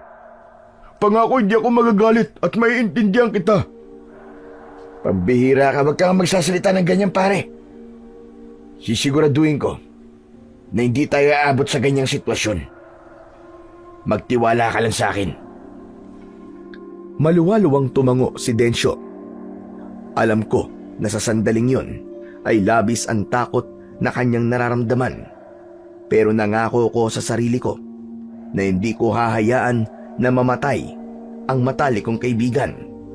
Kung merong mang dapat mamatay, ay si Dumagit yun at wala nang iba. Nang araw na yon ay nagdesisyon ako na mas palakasin pa ang aking pakiramdam sa pamamagitan ng pagpunta ko sa ilog. Pagkalabas ko ng bahay ay nakita ko sina Lola Simang at Densyo na magkausap sa labas. Densyo pare, aalis pala muna ako. Dito ka lang ha. Huwag ka na magpunta sa kung saan-saan. Huwag ka mag-alala pare, hindi ako aalis. Saka paniguradong makukurot ako ni Lola Simang kapag sinuway ko ang sinabi mo sa akin kanina. Mabuti naman at alam mo. Ako ang bahala rito kay Densyo Bartolome. Pero matanong ko lang, saan ka pala pupunta? Sa ilog ho. Doon po muna ako mag-iensayo. Uuwi rin naman ako kagad bago tayo kumain ng hapunan. O siya, sige. Mag-iingat ka. Matapos yun, ay naglakad na ako patungo sa ilog na matatagpuan sa loob ng kagubatan. Hindi nagtagal ay pumasok na ako sa gubat. Sandali lang akong naglakad at narating ko na ang ilog. Napangiti ako habang may lungkot sa mata nang maalala ko na madalas kami roon ng aking mag-ina nung buhay pa sila. Nagdadala kami ng mga pagkain sa ilog at halos maghapon kami roon. Isinantabi ko muna ang lungkot na nararamdaman ko. Hinubad ko ang aking damit at ipinatong sa malapad na bato sa tabi ng ilog. Hinubad ko rin ang aking agimat at isinama ko yon sa aking damit. Lumublob na ako sa malamig na tubig ng ilog. Umupo ako sa gitna at hinayaan ko na umagos sa akin ang tubig. Ipinikit ko ang mga mata ko at pinakiramdaman ko ng mabuti ang paligid habang inaalis ko ang lahat ng nasa loob ng aking utak. Lumipas ang ilang minuto na nasa ganon akong posisyon. Maya-maya pa ay bumilis ang tibok ng puso ko nang may naramdaman akong presensya ng isang tao. Pagbukas ko ng aking mata ay nagimbal ako nang makita ko si Ellie. Hawak niya ang aking agimat at maging siya ay nagulat nang nakita niya na nahuli ko siya. Anak ng, ikaw na naman! Anong ginagawa mo rito? Pasensya na po. Nang makita ko po kasi kayo na umalis ng bahay niyo, sinundan ko po kayo. Tapos, nang nakita ko po ang agimat niyo, hindi ko po alam pero parang may boses po ako narinig na hawakan to. Sorry po talaga, Mang Bartolome. Nagmamadali akong lumapit kay Ellie. Kinuha ko sa kanya ang agimat at agad kong tinignan ang palad niya. Nagulat ako nang malaman ko na walang kahit na anong maliit na paso sa palad ni Ellie. Nagtataka ako na tumingin sa kanya. Sandali lang, bakit wala kang paso? Hindi ka ba nasaktan nang hawakan mo ang agimat ko? Hindi po, Mang Bartolome. Yung totoo, magsabi ka sa akin ng totoo. Hindi po talaga, promise po. Nagtataka nga rin po ako kasi hindi ako nasaktan nang hawakan ko po ang agimat niyo. Hindi po kagaya nung bata pa ako na napaso po ako nung hawakan ko yan. Alam niyo po ba ang dahilan kung bakit hindi po ako napaso sa agimat niyo? Meron po bang ibig sabihin yun, Mang Bartolome? Sandali ako natigilan habang nag-iisip hanggang sa isang bagay ang biglang pumasok sa utak ko. Anak ng teteng, oo. Ikaw ang tinutukoy ni Dumagit. Po, ano pong tungkol kay Dumagit? Hindi po ba si Dumagit po yung aswang na dati niyong nakalaban at napatay niyo? Nang sandaling yon, ay kailangan ko nang sabihin kay Ellie ang pagbabalik ni Dumagit sa aming baryo. Ikinuwento ko sa kanya ang lahat-lahat at wala akong inilihim sa kanya ni isa. Ginawa ko yun upang mas maintindihan niya ang lahat ng mga susunod kong sasabihin sa kanya. Diyos ko, nakakaawa naman po pala si Mandencio. Sigurado ako na nahihirapan siya dahil ang katawan niya ang ginagamit ni Dumagit. Pero ano po palang ibig sabihin niyo na ako po ang tinutukoy ni Dumagit? Sinabi sa akin ni Dumagit na may isang tao rito sa ating baryo na sunod niyang gagamitin ang katawan upang maggasik ng lagim. Kumbaga ginamit niya muna si Dencio para hindi ko siya mapatay hanggang sa dumating ng takdang panahon na kaya na niyang sapian ng taong yun. At ikaw yun, Ellie. Ikaw ang taong tinutukoy ni Dumagit. Ano? Bakit po ako? Sinabi ni Dumagit na ang taong yun ay susunod sa yapak ko bilang manunugis. Nalaman ko na susunod ka sa pagiging manunugis ko nang hawakan mo ang agimat ko at hindi ka napaso. Ibig sabihin, kinikilala ka ng agimat ko bilang susunod ditong tagapangalaga. Ha? Talaga po? Kung ganun po ba, tuturuan niyo na po ako maging manunugis? Tuturuan niyo na po ba ako sa pakikipaglaban sa mga aswang? Sa kasamaan palad, oo, Ellie. Kailangan kitang turuan at sanayin. Pero hindi pa siya ngayon. Kailangan muna nating matalo si Dumagit. At malaki ay may tutulong mo para magtagumpay tayo. Yes! Gusto ko po yan! Sabihin niyo lang po sa akin kung anong dapat kong gawin. Inaya ko si Ellie na maupo sa gilid ng ilog at doon ay sinabi ko sa kanya kung ano ang dapat niyang gawin at kung ano ang magiging partisipasyon niya sa plano ko para matalo si Dumagit. Matamang nakinig sa akin si Ellie at pumayag naman siya sa mga dapat niyang gawin. Nang umuwi ako sa bahay ay kasama ko na si Ellie. Nagulat sina Lola Simang at Dencio nang makita nila si Ellie. Agad kong ipinaalam sa kanilang dalawa ang bagay na natuklasan ko tungkol kay Ellie at ang planong nabuo ko kanina. Gagana ba talaga ang plano mo na yan, pare? Sa totoo lang, ay hindi ako sigurado. Pero kailangan natin subukan. Bilog ang buwan mamayang gabi. At malakas ang aking hinala na mamayang gabi nalilipat ang kaluluwa ni Dumagit kay Ellie. Kailangan nating samantalayin ng pagkakataong yun para matalo na ng tuluyan si Dumagit. Ellie, sigurado ka ba na kaya mong pinapagawa sa'yo ni Bartolome? Oo naman po, Mandensyo. Kayang-kaya ko po yun. Bata pa lang po ako. Gusto ko na maging kasama si Mang Bartolome sa pakikipaglaban sa mga aswang. Basta Eli, galingan mo ah. Tandaan mo na hindi ka maaaring pumalpak mamaya. Kung pagsalitaan mo naman si Ellie, ay parang minamaliit mo siya, Densyo. Huwag ka magsalita dahil baka panghinaan siya ng loob. Pero Ellie, iho, alam mo ba na noong narinig ko ang pag-uusap niyo ni Bartolome na hinihiling mo sa kanya na turuan kanyang maging manunugis, ay naramdaman ko na may kakaiba sa'yo. Sinabi ko pa nga kay Bartolome na bigyan kanya ng pagkakataon upang patunayan ang iyong sarili. Maraming salamat po, Lola Simang. Gagawin ko po ang lahat para magtagumpay tayo sa pagtalo kay Dumagit mamayang gabi. Pinapangako ko yan. Hindi ko namalayan na nakangiti na ako habang nakatingin kay Ellie. Bigla ko kasing naalala ang binatilyong ako sa kanya. Ganon din ako kadeterminado noon na patunayan sa lahat na kaya kong maging isang mahusay na manunugis.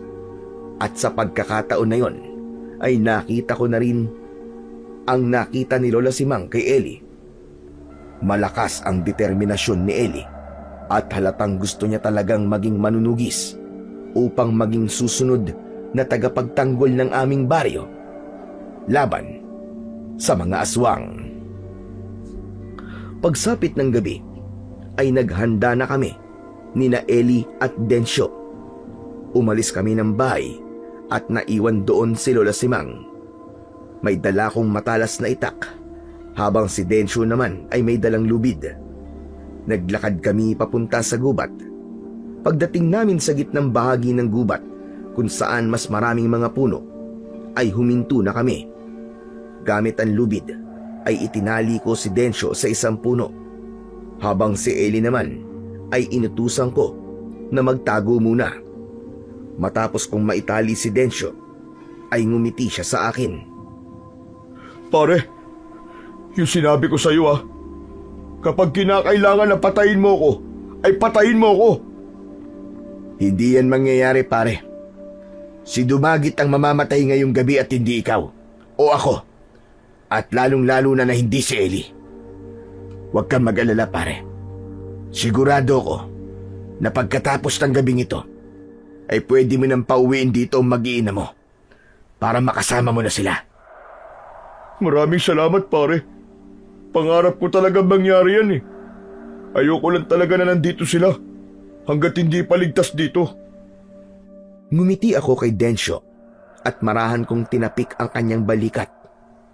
Matapos yun, ay biglang natigilan si Densyo at nakita ko ang paggalaw ng ugat niya sa kanyang leeg.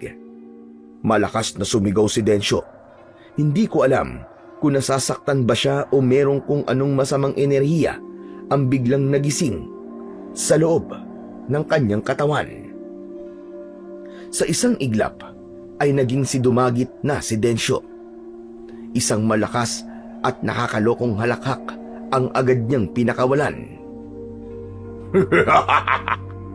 Sa tingin mo ba ay mapipigilan ako ng mga lubid na ito para gawin ang dapat kong gawin ngayong gabi? Ngayong gabi na ako lilipat sa katawan ng karapat-dapat. Papatayin muna kita, Dumagit, bago mo yan magawa. Ipapaalala ko lang sa'yo na kapag pinatay mo ko, ay mamamatay din ang kaibigan mo. Wala akong pakialam, Dumagit. Kung magiging kapalit ng buhay ni Densyo ay ang kamatayan mo, sa tingin ko ay masayang mamamatay ang kaibigan ko. Ang totoo ay sinabi ko lang yun upang linlangin si Dumagit dahil wala naman talaga akong balak na patayin ang kaibigan ko. Bumakas ang gulat sa muka ni Dumagit at sigurado ko na hindi niya inasahang lalabas ang ganung mga salita sa akin. Hindi nagtagal ay nagawang maputol ni Dumagit ang lubid. Mabilis na lumusob si Dumagit pero matagumpay akong nakaiwas sa kanya. Naramdaman ko ang pag-init ng agimat ko at kasunod nun ay ang pagdaloy ng kakaibang lakas sa aking katawan.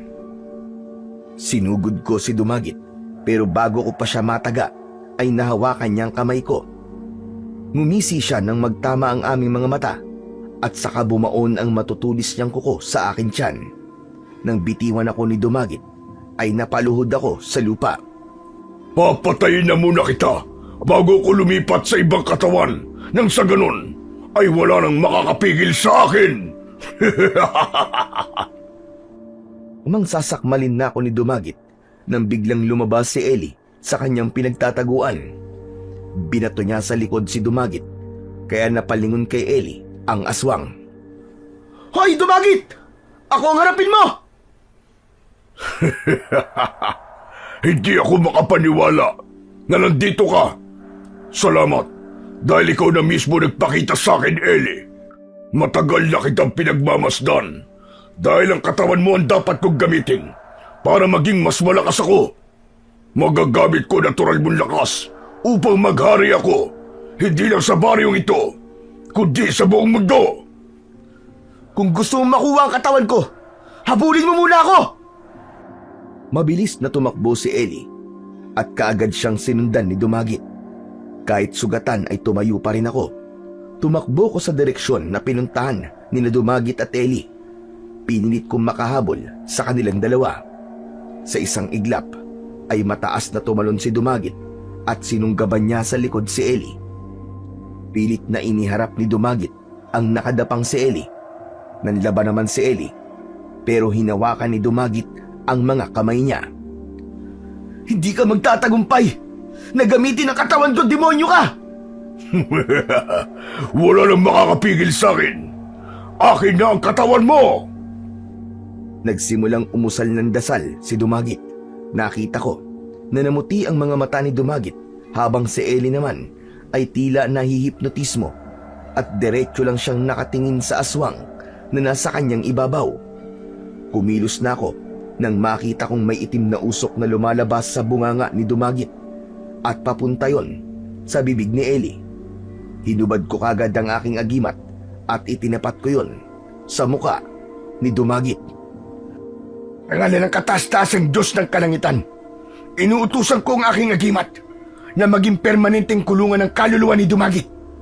Ito ang magiging kulungan mo habang buhay at walang kahit na sino ang makapagpapalaya pa sa'yo.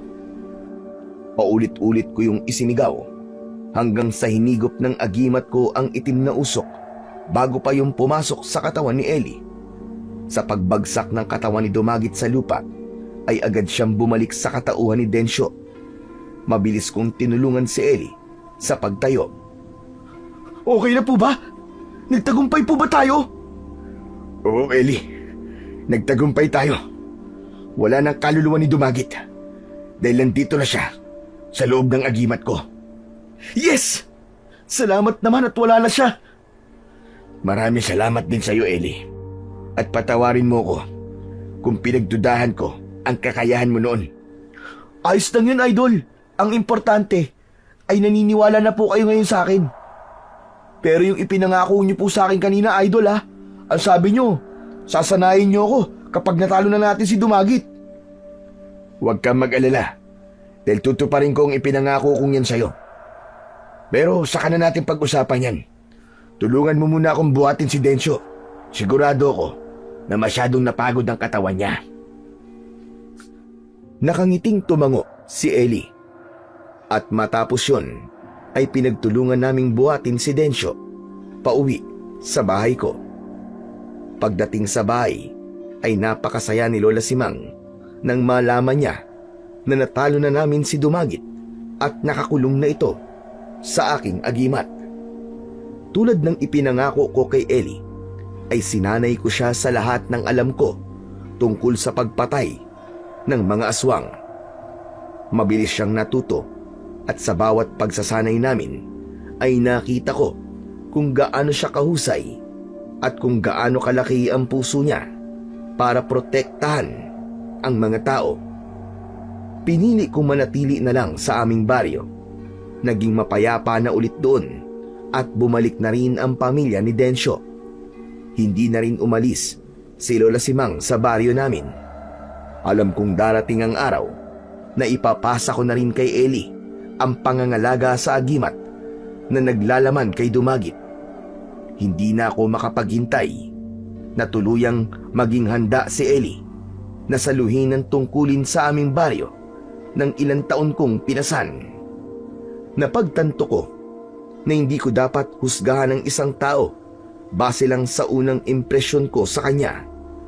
Mas makabubuti na kilalanin ko muna siya at bigyan ng pagkakataon upang malaman kung ano nga ba talaga ang nilalaman ng kanyang puso't isipan.